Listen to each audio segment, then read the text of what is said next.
Good morning, ladies and gentlemen. As mentioned, I edit a research journal, Building Research and Information, that is celebrating its 40th year. The idea of 40 years prompted us to pause and reflect about time. We need a bigger perspective, the sense of time, to understand the sustainability changes that have successfully occurred and grasp why others have failed, or at least not being taken into society. Understanding this unfolding of events can shape what we do for the next 40 years. We're highly conscious of the need to accelerate our actions, but now we need to develop appropriate policy, pathways, and actions. It's only slightly more than 40 years ago that we began to have images like this from outer space. For many people, this profoundly affected their understanding of the finite nature of the Earth and of our place within it. Since then, we've all become acutely aware of the many pressing environmental changes, including the need to reduce atmospheric greenhouse gases. Over the next 40 years, significant changes are needed if global warming is to be kept within reasonable boundaries. That's one of the reasons we're here today, but it's not the only reason. This larger sense of time means engaging with multiple perspectives, not only the Western world, but the developing worlds of Africa, Asia, and South America.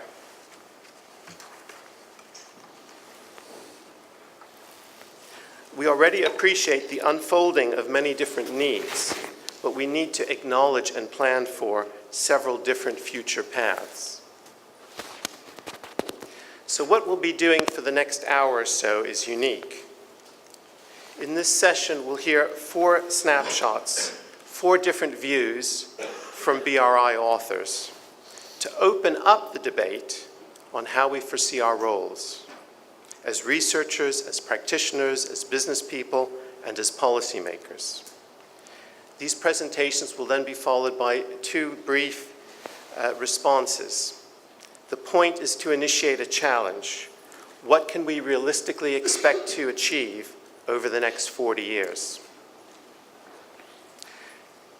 As humans, we typically conceive of programs and plan activities 5 to 10 years ahead into the future, if we're lucky and if we're good at it.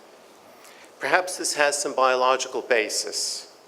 However, environmental challenges require thinking over a sustained period of tens, if not hundreds of years. So this conflict between the short term and the long time frame is particularly relevant to the built environment. The built environment changes slowly, it has long lifespans, and influences consumption of significant resources.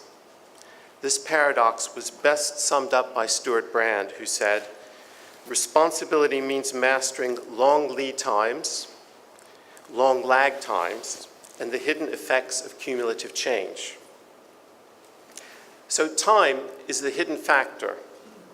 This focus on time is particularly apt within the context of sustainable development.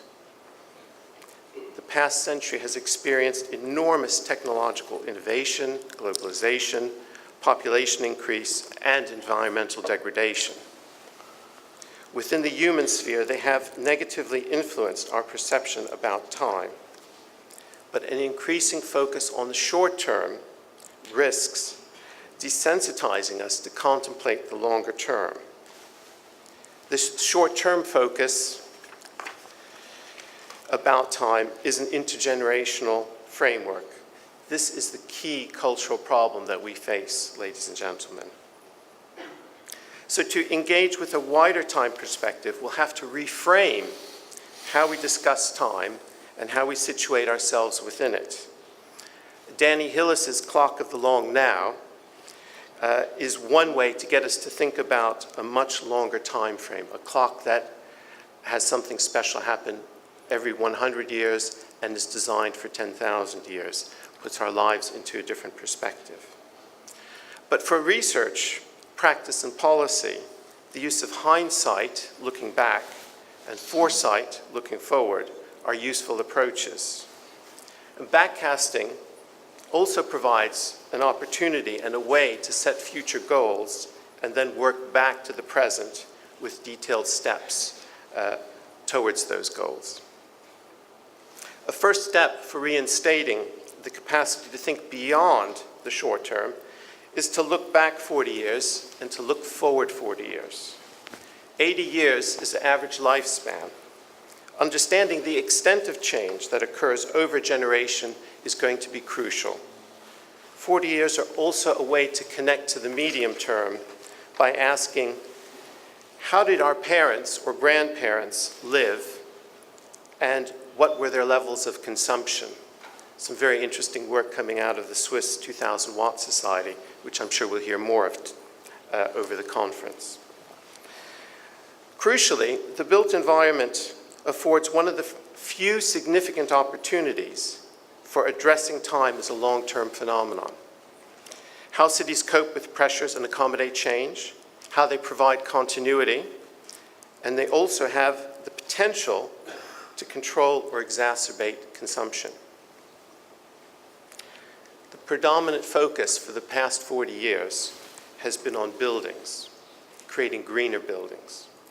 Typically, this is framed perhaps too narrowly within a set of technical issues, and insufficient attention has been given to social, behavioral, and cultural issues, as well as governance.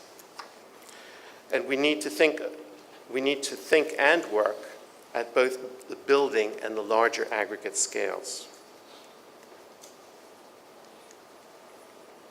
The emerging discourse on vulnerability and resilience in cities is a modern interpretation of time. As we'll hear in a few moments, the rate of urbanization is creating problems not only for the immediate absorption of people, but for planning over the medium to long term. The capabilities of cities to absorb a rapid influx, provide a quality of life for its new inhabitants, and to stabilize their hinterlands are key questions. And over what time frames can this be done? So what's missing? A major challenge for the next 40 years will be the delivery of capabilities for implementing change. This entails not only the change of mindset, but also practical skills and services. And this is where the professionals and the research community come in. It's crucial to ensure that buildings perform as intended and that we understand and influence how buildings are actually used, not how we think they're used, not as hypothecated entities. A fundamental change is needed in how professionals define themselves on ethical issues as stewards of the built environment and stewards of the natural environment, and on a practical level of ensuring their services actually deliver the intended outcomes. Although the construction industry does vary from country to country, the underlying question is whether the individual professions, firms, and project teams can have a greater role and responsibility for the performance of both buildings and cities. 4 unique perspectives will be presented to stimulate core discussion and thought over the course of SB11 and beyond. Following these 4 speakers, we'll have 2 brief responses. And it is hoped that this session this morning will help to enlarge our collective sense of time, not to forget the lessons from the past, to have the confidence to think several generations ahead, to redefine our roles as guardians and stewards, to understand the vital need for policy engagement, to acknowledge the different paths to the future, that there's not just one path that might suit Europe or the West, and of course to explore the implications for our future agendas. Thank you.